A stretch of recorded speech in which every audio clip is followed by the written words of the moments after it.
Assalamualaikum warahmatullahi wabarakatuh. Saya Rifan Sopiana dengan NIM 191010501212. Saya akan mempresentasikan tentang tugas seminar sumber daya manusia. Yang pertama, orientasi karyawan. Pengertian orientasi. Program orientasi karyawan baru adalah program yang bertujuan memperkenalkan tentang kehidupan sosial, budaya, dan lingkungan kerja di sekitar tempat kerja.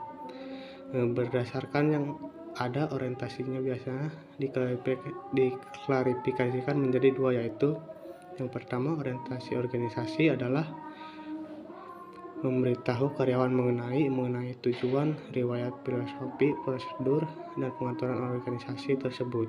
Itu harus mencakup tunjangan kebijakan dan tunjangan SDM yang relevan seperti jam kerja, prosedur, pengujian tuntunan lembur, dan tunjangan.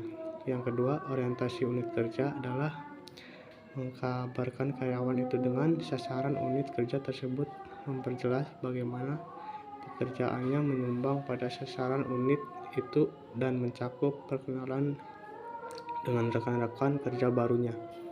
Manfaat orientasi: mengurangi perasaan diasingkan, kecemasan, dan kebimbangan pegawai. Yang kedua, dalam waktu yang singkat dapat merasa menjadi bagian dari orientasi. Yang ketiga, hasil lain untuk pegawai yang baru diorientasikan. Yang keempat, membangun percaya diri. Yang kelima, memberikan informasi. Keuntungan dan kelemahan orientasi karyawan. Yang pertama, keuntungan orientasi. Usaha-usaha orientasi yang efektif juga berkontribusi terhadap keberhasilan jangka pendek dan jangka panjang. Praktik SDM sebagai berikut: mengandung saran-saran mengenai bagaimana membuat orientasi karyawan lebih efektif. Satu cara untuk mengembangkan efisien dari orientasi adalah melalui penggunaan orientasi elektronik. Yang kedua, kelemahan orientasi. Kelemahan umum dari program orientasi adalah pada level supervisor.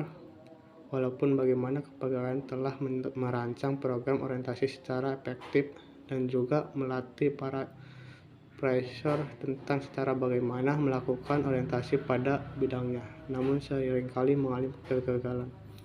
Tahap-tahap orientasi. Yang pertama, perkenalan, penjelasan tujuan perusahaan. Yang ketiga, sosialisasi kebijakan. Yang keempat, jalur komunikasi. Yang kelima, proses monitoring.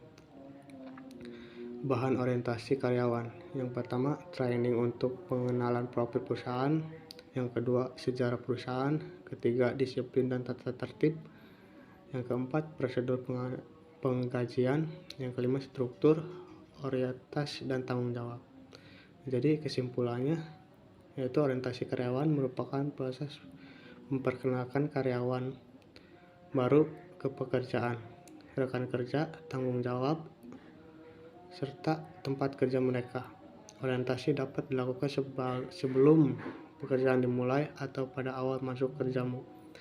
Dengan adanya orientasi karyawan tersebut dapat membantu karyawan bekerja dengan baik, dapat meningkatkan produktivitas kerjanya, serta pada akhirnya akan mengandung pencapaian tujuan perusahaan. Terima kasih sebelumnya. Kurang lebihnya mohon maaf. Assalamualaikum warahmatullahi wabarakatuh.